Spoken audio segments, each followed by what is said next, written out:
മഹാകുംഭമേളയിൽ പുണ്യസ്നാനം നടത്തി സന്യാസിയായ നടി മമത കുൽക്കർണിക്കെതിരെ രൂക്ഷ വിമർശനവുമായി ബാബ രാംദേവ് രംഗത്ത്.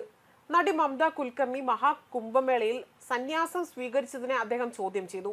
ചിലർ ഇതിനെ മറ്റൊരു രീതിയിൽ ദുരുപയോഗം ചെയ്യുന്നത് അംഗീകരിക്കാനാകില്ല എന്നും മഹാകുംഭമേളയുടെ യഥാർത്ഥ സത്ത ഇതല്ല എന്നും ബാം രാംദേവ് പറഞ്ഞു. കുംഭമേള എന്നത് ഒരു പുണ്യ ഉത്സവമാണ്. മാനുഷികതയെ ദൈവികതയിലേക്കും ആത്മീയതയിലേക്കും ഉയർത്തുകയാണെന്നതാണ് മഹാകുംഭമേളയുടെ അന്തസത്ത. ചിലർ ഇതിനെ മറ്റൊരു തരത്തിൽ ദുരുപയോഗം ചെയ്യുന്നത് അംഗീകരിക്കാനാകില്ല. ഇന്നലെ വരെ ലൈംഗിക സുഖങ്ങളിൽ മുഴുകിയവർ ഒരു ദിവസം കൊണ്ട് സന്യാസിയായി പരിവർത്തനം ചെയ്യപ്പെടുകയാണ്.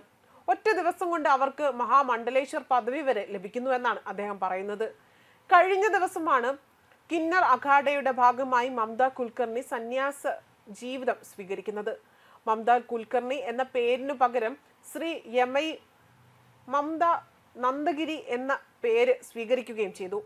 കഴിഞ്ഞ ദിവസം ബഗേശ്വർ ധാമിലെ പീതേശ്വർ പണ്ഡിറ്റ് ദിതേന്ദ്ര ശാസ്ത്രിയും മമത കുൽക്കർണിക്കെതിരെ രംഗത്തെത്തിയിരുന്നു.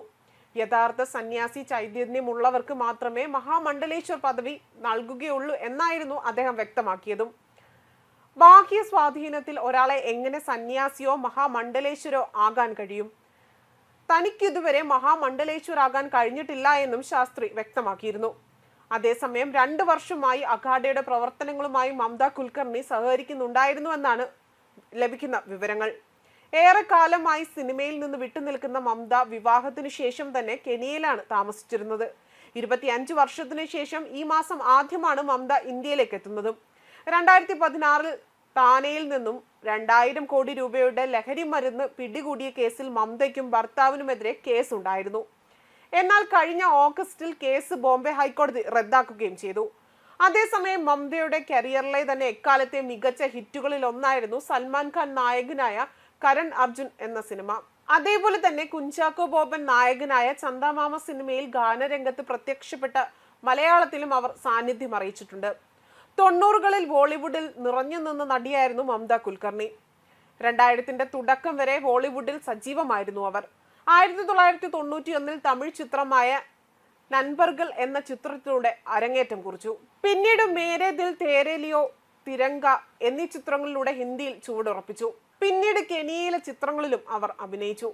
2003 സിനിമ ഉപേക്ഷിച്ച മമത ലഹരി മരുന്ന് കേസിൽ പ്രതി ചേർക്കപ്പെട്ടതോടെ തന്നെ വിവാദത്തിലാവുകയായിരുന്നു ചെയ്തത്.